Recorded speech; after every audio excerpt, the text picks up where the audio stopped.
Kuya Barney, ang pogi mo. Gusto mo lang mabigyan eh. Nambobola ka pa. Lagi po ako naka-heart share. Yan ang sinasabi ko sa'yo. Dapat lagi ka nakapuso at naka-share. Siyempre po nakapalaw. Yun ang pinaka-importante, boy. Pasok ka, boy. Sana matupad nyo po ang pangarap kong Dragonfly.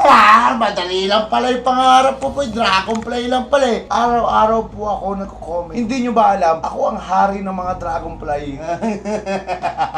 Araw-araw po ako nagko-comment. Yan ang gusto ko sa'yo. Araw-araw ka na nagko-comment at ito ang tamang oras para sa'yo. Sana mapansin. Ito po name ko. Yung Dragonfly ba ang gusto mo, boy? Ngayon papapiliin natin siya. Pag pinili niya 1, malaki. Pag pinili niya 2, 2 maliit. Okay? Dragonfly. Ilan na Dragonfly ko dyan? Marami. Kaya mo, hindi ko bibilangin yan. Para sa inyo naman yan eh. Yan, punta ka dito. Ano ang pangarap mo? Ito guys, Red Kitsune ko. Ang laki. Para sa inyo yan guys. Ano ang pangarap mo? DF po. Ilan ang gusto mong Dragonfly, boy? Pag pinili niya 1, isang malaki. Pag pinili niya 2, 2 maliit. Pili ka, boy. Para sa yan. Ako ang hari ng mga Dragonfly. Kahit 1 lang po. Yan!